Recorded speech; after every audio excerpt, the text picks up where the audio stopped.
Hey, beautiful people, welcome to the Maxwells. And of course, it's just half of your dynamic duel, Alandis.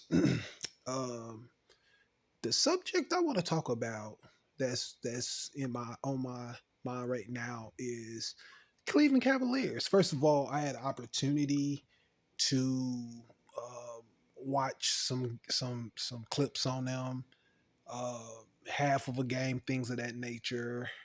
Um, Full game highlights and things of that nature. Um, it's just been hard to get to the games because I don't have the league pass like I used to. That's a whole nother story. But get to the point. I've had opportunity to watch the team, and hey, I really like what I see, man. It seems like those boys have a balance of having the ability to score the two ball, but then of course, if the three ball is needed, they can score the three ball.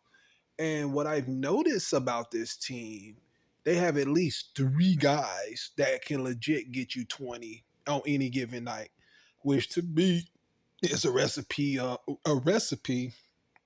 to being successful. Maybe they have more than three, but I'm just thinking about the three right in my head, or that's capable of giving you close to that 20 or over 20. You got Darius Garland, you have Donovan Mitchell, you have what's his name, the Mobley guy, the down low Mobley. But all three can legit get you 20 plus. And you got Garland who can just go crazy. I think he had I believe he had 40 tonight versus the Raptors. And then we know about Donovan. I think he's had like a 70 ball before. So Lord have mercy. The team is legit. It's not like these guys get the ball and they get lucky. You're like, oh, hopefully he has a good game. No, on any given night, those three guys are going to give you 20 plus. So you're talking about 60 plus points in general, just from three guys. And then we're not even talking about the rest of the team. But one thing that I did notice about the Cleveland Cavaliers, I noticed that even if, let's just say, the other team is having a run, I noticed that you can't start on them very easy, meaning that they're not going to just start chunking up a whole bunch of 3 point balls, hoping that the team that's catching up don't catch up, or if the team were to catch up, they hope that they hope by throwing chunking up a whole bunch of 3 point balls is going to help them catch back up and surpass the team. I didn't see that. It seems like they have a tremendous amount of patience for whatever place that's trying to be ran at that time or for periods of time. They play their own ball. Um, I'm assuming they have to be really like they play very hard on the defensive end. But I want to be honest with my assessment. I haven't had opportunity to really look at them like that and be like to look at the stats and be like, okay, based off the stats, they're top five in this, they're top eight here. Um, I don't know as of now. I'll have the opportunity to look more into these guys. So with that being said, and just based off the little conversation that we're having right now with one another, do y'all believe that the Cleveland Cavaliers, do y'all believe that they have a legit chance to win a championship this year? I would like to hear y'all thoughts. Like I said, based off the games that I've saw, they look like they're for real. But we understand, or I understand, when it comes to basketball, of course they can play fast and they can play a certain way right now that is compatible. Some people say the word conducive, but compatible with regular season ball, right? Like, do this team, are they able to have the same approach for what would you call it, playoff ball, and still be successful, or are they able to make adjustments? I'm gonna assume yeah, because you don't. It's rare. I mean, who had this? What's his name? Embiid had the issue with the points in the regular season versus the playoffs, but it's usually if you average 20, 20 in the regular season, you're going to add another 3 to 5 points in the post. So I don't see the three players that were mentioned at the beginning. We got I think it's the Mobley kid. If I'm butchering your name, my bad. Uh, you got Mitchell. You have Garland. I don't see these guys all of a sudden getting to the postseason, and then their tails all of a sudden uh, becomes between their legs, and they average 8 point, not 8 points because that would be drastic, but 3 points, 2 3 points, 4 points less than what they did in the regular season. So I think that these guys, their production is going to get better in the postseason. And for anybody that ends up playing this team, it's going to be a tough outing. You know, I did hear people talk about Boston. Obviously, Boston will have the experience if they run into Cleveland, and that could be the team that would beat them if they were to meet earlier than what they need to. But other than that, as I was saying, based off the East, I see Boston. But right now, Cleveland is that team, especially in the regular season. So you got Boston, you got Cleveland. People talk about the 76ers. I don't trust the 76ers at all.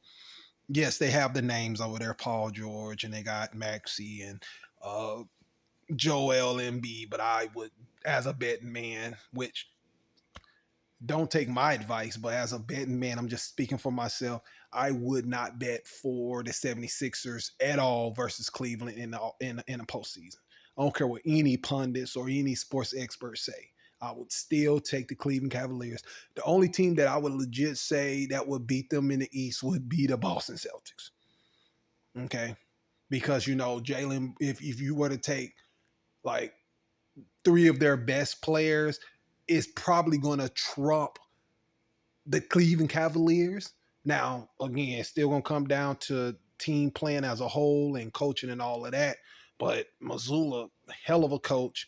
You got freaking Jason Tatum, who's a monster. You got Jalen Brown, who's a monster.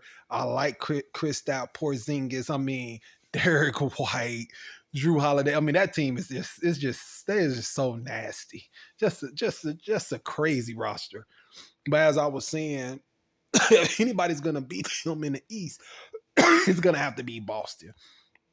I honestly, based off how they're playing right now, I wouldn't put anyone else over them. Not New York. Obviously, I'm trying to say not New York, not 76ers. I'm trying to think who else you got over there. I wouldn't take the Bucks. I know they got Greek freak over there, but I wouldn't take the Bucks either. Again, I can't think of anybody else. So with that being said, I'm gonna say I've already asked the question: are they legit? I'm gonna say yeah. I believe they're legit to win the championship. Or at the very least, they're good enough to be that team that's gonna represent the East. It's gonna be them or Boston. And then in the West, I don't know too many teams in the West that I see beating them. I just don't think it's yesteryear where you can bring in um, a great player or great players, and these teams are no longer scared, or they're scared. No, I'm gonna close out with this. You remember the Hawks? The Hawks was the number one seed. And I forgot what year it was. I know Jeff Teague was on that team, and they were the number one team. Maybe it was back in 14, 13. I can't remember. And I remember how they got dog walked by the Cleveland Cavaliers. This is not this. No, I don't see this with the Cleveland Cavaliers. I don't see them playing against a team in the postseason like a Joel Embiid or a Giannis, and they're like, "Oh, that's Giannis. That's Joel Embiid. We're shaking in our boots just based off that. We're gonna let them beat us. Mentally, we are in a frenzy." I don't see that. These boys in this era, especially in 2025, they're hooping and they're fast. And if they can take advantage of you, they're going to take advantage of you. You no longer get to use your name and your past accomplishments to make people mentally put people in a mental fog to where they're gonna lay over and stuff like that. So if you're better than them, you're gonna have to show them that you're better than them. So with that being said, I have Cleveland Cavaliers. That's legit. And the only team I see that could beat them right now, especially in the East, would be would be Boston. And if you're talking about the West, you got OKC that's up there. I don't know anything about Memphis. I've heard people give praise to Memphis, but I don't know how good they would be playing against Cleveland, especially in the playoffs if they were to meet up. But I don't know if they're going to come out the West anyway. And there's not too many other teams in the West. Like again, that they're legit. They're legit to win the championship this year. And you know, time will reveal that very well. I ain't gonna say very soon because it's only January, and the NBA is a long season, so we won't know anything until we get closer to that June time. But yeah, man, for those that hasn't had opportunity to watch Cleveland, go watch them. I've enjoyed every bit of the team. Normally I've been the type that would have to watch a team that would have to have at least one star on there, like one superstar that you're accustomed to watching all the time, like a Kevin Durant or a Stephen Curry. Not with Cleveland. Mm-mm, not at all. They just play really good basketball, and you enjoy all those individuals contributing to the team in terms of their success. Anyways, if you made it this far, I'd appreciate it if you drop a like. And again, I want to hear your thoughts on Cleveland Cavaliers. Are they legit to win the championship this year? All right, into the next video.